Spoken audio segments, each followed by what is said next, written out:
In my video yesterday, I covered many of the new updates to existing creations on the Creation Club. Just so happened that the day I published that video, Bethesda came out with 2 brand new creations. So today, we're gonna cover a brand new creation called Heavy Incinerator. Special issue, Guns and Bullets, Fight Fire with Fire. Developed for Enclave troopers and claimed by the Forged, the Heavy Incinerator is perfect for any pyromaniac looking for a little extra range and to inflict massive damage. This heavy-duty flame launcher lobs fireballs with reckless abandon, scorching earth along the way. Quest created by Chris Takahashi. The Heavy Incinerator is going for 400 credits. Is it worth it? Let's find out. Upon arrival in the Commonwealth, we begin the quest, Crucible. Investigate Saugus Ironworks. We arrive at Saugus Ironworks to see the Forged outside fighting my guards at the slog and provisioners that just love walking right through Forged territory. With the exterior clear, we can head inside. Our quest marker is pointing off in a room to the left. We see something on the other side of this crucible. Hey, I think someone's out there. I killed the leader of the Forged here long ago. I covered him in a video I did on the Saugus Ironworks that you can watch here. To get to the other room, we need to head up the stairs to a floating pod, take care of a Forged, and then hack an advanced lock terminal on the wall. This allows us to open the big double doors, leading to a floating pod on the other side. Somehow Preston got back here. Come on out. Thanks for waiting, bud. And he aggroed all the Forged on this side, including a brand new enemy called the Forged Keeper.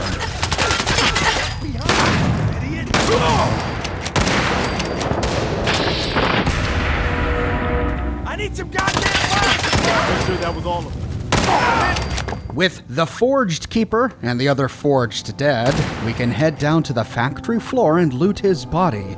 On his inventory, we find the Forged Keeper's note. We found a Heavy Incinerator off the bodies of some old military remnants. Didn't recognize the dog tags, but Slag was impressed with the quality of their gear. As for the incinerator, he says something this special requires a trial, a test, to sort out the metal from the ore. We've had few volunteers, but that doesn't surprise me. Most of these recruits don't have the nerve to walk through the fire, let alone the strength to survive it. Worse yet, I caught one of the cowards trying to cheat. I put the evidence in a toolbox by the terminals and stashed the key in one of the tin cans above it. I'll have Slag look it over before we feed her to the Forge. So they decided to make this Heavy Incinerator a prize for someone who can pass a trial. Let's see if we can find this evidence the Keeper hid inside the toolbox to learn what this trial was. Heading up the nearby broken catwalk, we arrive on another floating pod on the opposite side of the wall. We see the toolbox sitting here, and it's locked with an expert lock. We could pick it, or, remembering what we read in the note, we can inspect an array of 4 tin cans on the shelf above it. The first 2 have nothing inside, but the third one deposits the Keeper's toolbox key into our inventory. Using the key, we can open the toolbox. Inside, we find the Forged recruit's note and the smelter console password. Reading the recruit's note in our inventory, this new trial they've cooked up is impossible. Can't lie though, it was funny watching the first few recruits walk right in and see the feet melt off their ankles. Never heard anyone scream like that, it was great. Matches thought he was clever, but the idiot tossed a bottle of water into the thing and damn near blew all our heads off. Burner had the right idea using power armor, he just didn't rig it to resist extreme temperatures. I think I figured out a way. I have a connection with a trader from my caravan days who hooked me up with some flame-resistant leg armor. As long as I don't go waist deep, I should be okay. Problem is, my trial is in a few days, and I don't trust any of these other fancy pants not to steal it in the meantime, so I've buried the mods under one of the crucibles. In order to get it, you have to shut off the molten drip, then use the console to move the container down the track. Since I'm the one who handles the heavy machinery around here, ain't no one gonna move that thing but me. So this forged member was gonna cheat on her trial by using flame-resistant power armor to retrieve the heavy incinerator. But we won't be able to use the same trick unless we find the flame-resistant mods. Heading north, we find the console she was talking about, and we can access it using the smelter console password.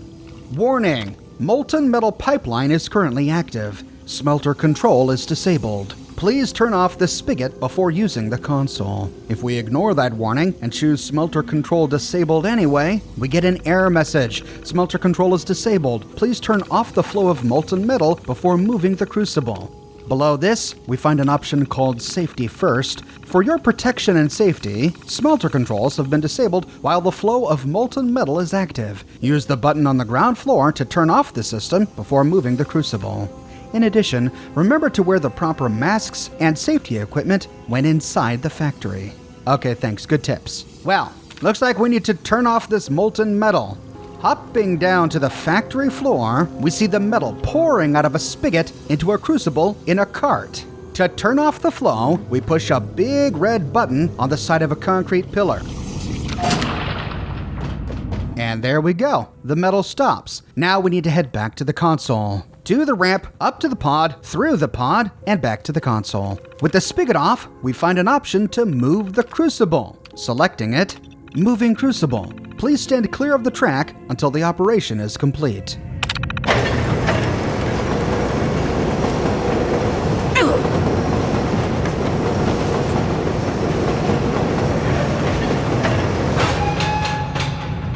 Sweet! This reveals a loose dirt mound that was hiding under the crucible. Inside, we find 2 pieces of Raider power armor, a left and right leg, and 2 Raider power armor leg mods, the flame-resistant left and right power armor leg mods. Conveniently, we find a power armor station just to the east of us, and inside, a nearly complete suit of power armor. This forged member was really prepared.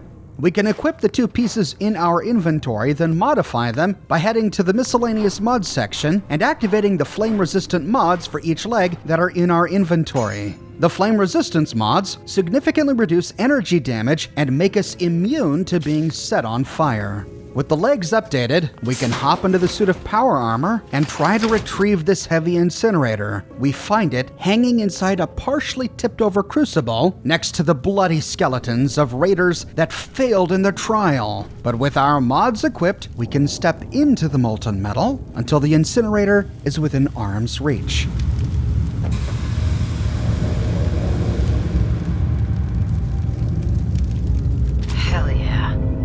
We loot a Ghoul Slayer's heavy incinerator. Does 50% more damage against ghouls. And after doing so, we complete the quest Crucible. We can head back to our workshop to tinker with this sucker.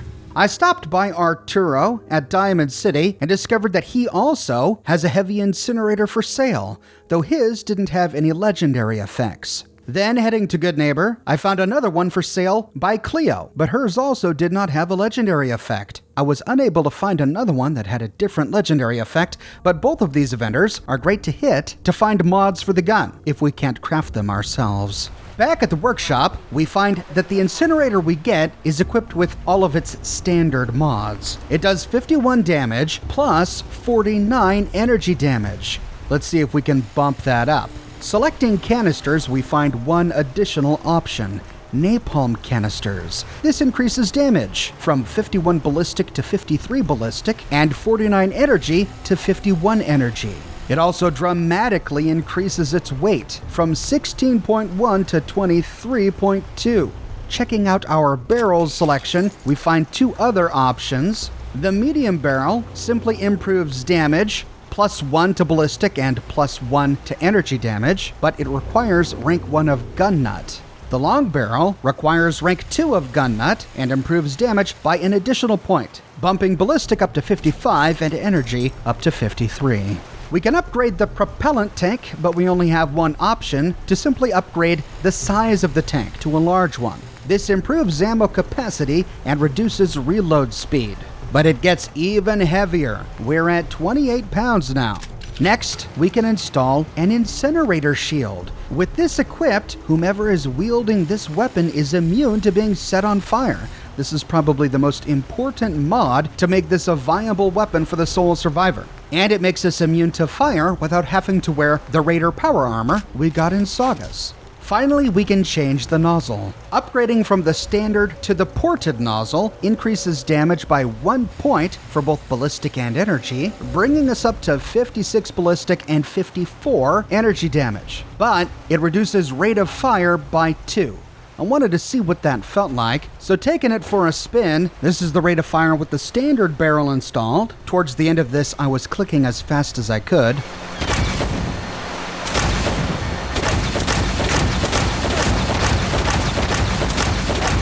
Then heading back to the workshop, we can upgrade to the ported nozzle. And now this is what the rate of fire feels like, clicking as fast as I can with the ported barrel installed.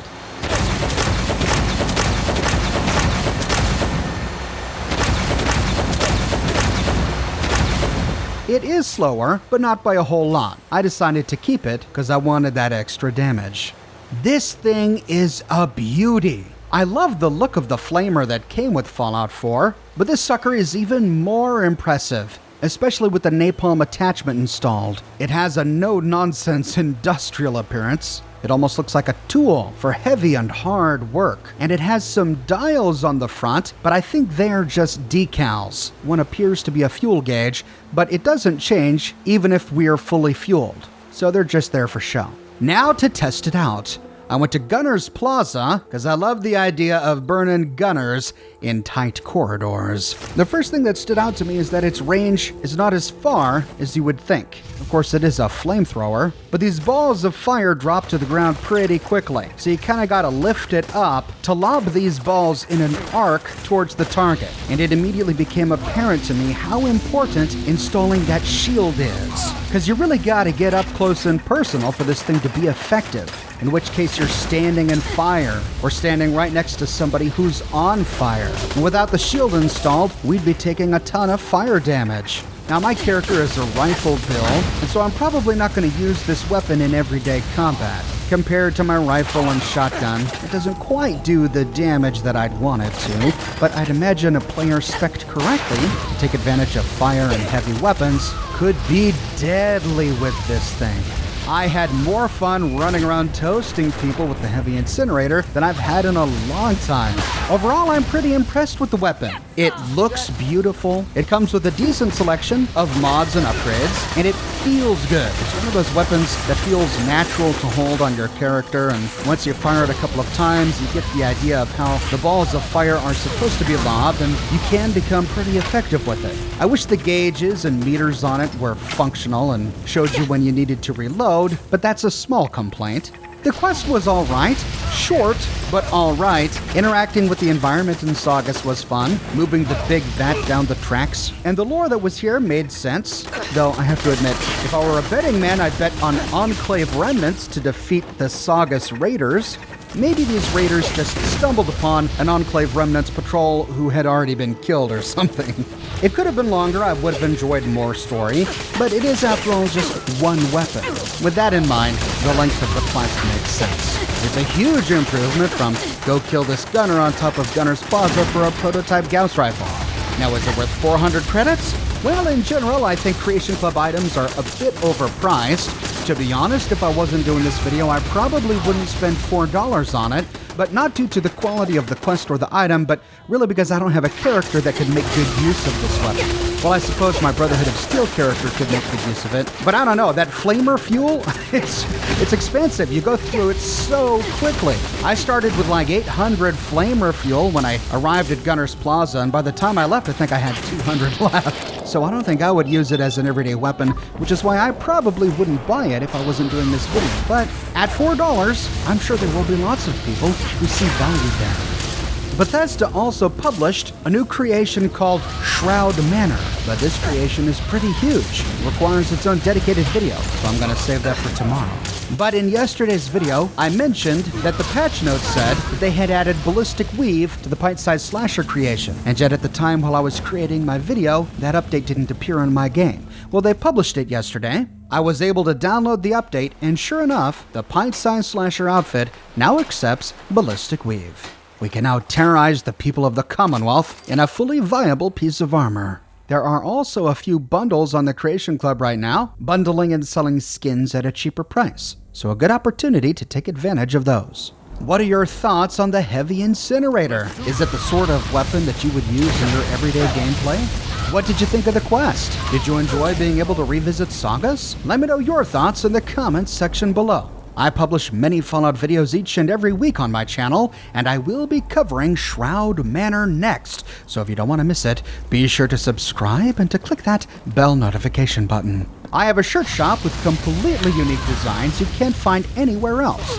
My designs come on shirts in a variety of men's, women's, and children's sizes, and in a wide array of colors. You can find them on other products as well, like smartphone cases, pillows, posters, mugs, stickers, prints, etc. So if interested, you can find a link to my shop in the description below, or you can click here. If you like what I do and you want to support me in a more personal way, consider becoming a patron on Patreon or a member here on YouTube. But more than anything, I'm just so glad you're here watching this video with me today. Thank you so much for watching, and I'll see you soon with more brand new videos.